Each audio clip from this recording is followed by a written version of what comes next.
The growing divide over Israel in the Democrat Party could swing the midterms. It was put on clear display in a House vote this week. More than 100 Democrats voted to block aid to Israel, signaling a major shift in the party's views of the Jewish state. Pro-Israel Pennsylvania Senator John Fetterman had this warning. I believe that the Democratic Party is going to become more anti-Israel. As long as we continue to do that, you make that official and you make that part of our platform. That's my red line in the Democratic Party. A new poll shows that more than half of voters in Pennsylvania want Fetterman to leave the Democratic Party. Congressional correspondent Bill Melugin is on Capitol Hill with the latest. Bill?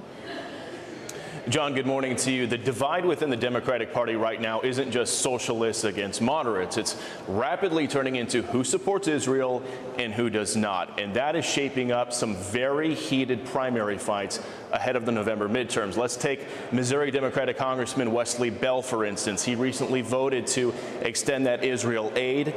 He beat far-left former Congresswoman Cori Bush 2 years ago. She is anti-Israel. Well, now she wants her seat back. She's running against him to get it back.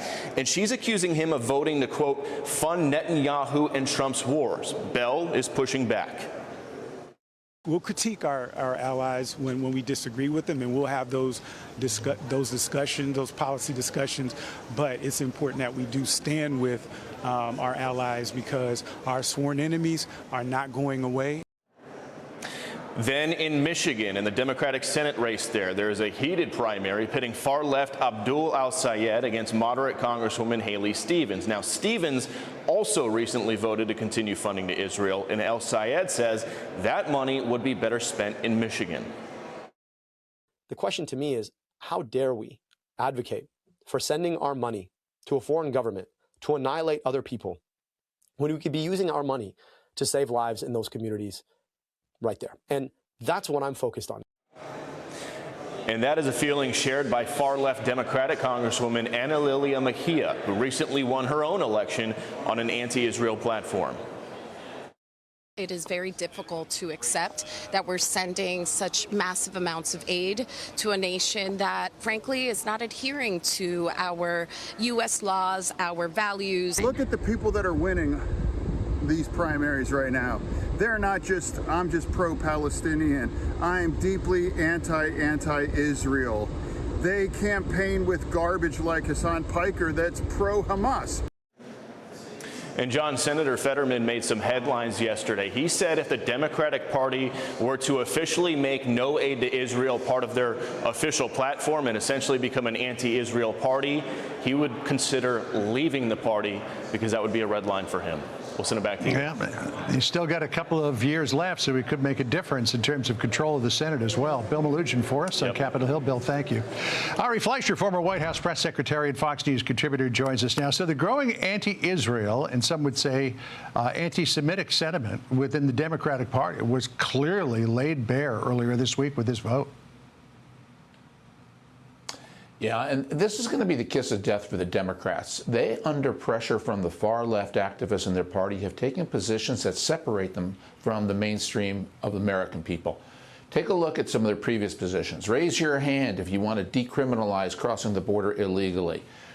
Do you support allowing men to compete against women in sports? And now Israel as a litmus test for what it means to be a Democrat. Time after time, the Democrats cannot resist the siren song of the far left. And on Israel, it is going to come back and morally bite them, and it's going to come back and politically bite them in elections. So the Wall Street Journal editorial board argues that this sort of echoes the Vietnam War, when Democrats fought to cut off funds for South Vietnam. Writing, quote, when Democrats are voting to abandon even Iron Dome missile defense, this is self-sabotage out of anti-Israel animus. It's one thing to oppose Mr. Trump's war on Iran, but it's a far more radical step to cut loose a steadfast ally. You know, Michael Oren made the point to me yesterday. He was the former Israeli ambassador to the United States, that Israel is America's one reliable ally in the region. And to defund Israel through that State Department budget really is a bridge way too far. Yeah, and you know, if their opposition is foreign aid because we could do something else with the money, why aren't they moving to get rid of the foreign aid we provide to Egypt or to Jordan? No, it's just Israel. And make no mistake, John, Israel is America's best ally, one of America's best allies in a very turbulent, dangerous region. Israel is reliable, strong supporter of the United States, always has been, always will be. We'd be proud to have European allies as pro-American as Israel has been for our country. And, you know, some of them blame it on Bibi Netanyahu, the Israeli prime minister, and they say it's Bibi with Netanyahu's policies. Whoever succeeds Bibi, whenever that comes, they're going to have many of the same foreign policies, especially toward Iran, toward Hamas, and toward Hezbollah, because they want to live.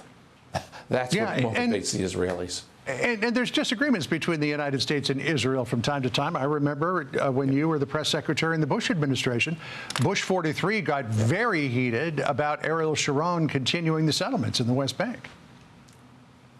That's exactly right, John. And there have been disagreements with President Trump. And that's fine. There can be disagreements because it's a robust relationship between two democracies, two elected leaders. But on the fundamental issues of war and peace and securing the Middle East and making it more peaceful, Israel has been one of a leading ally in that region. Look at the Abraham Accords that have brought peace between Israel and the Arabs, tremendous successes. The problem is Iran. The problem is that Iran funds terrorism, Hezbollah, Hamas, Iran, the Houthis, it's all tied together, and it looks like it's about to be undone as a result of what Israel and the United States have started. It would seem that this anti-Israel sentiment is only going to grow bigger as we head toward the midterms as well. Ari, always good to see you. I hope you have a good weekend. Be sure to like and subscribe for all the Fox News latest on YouTube and catch full shows streaming now on Fox One.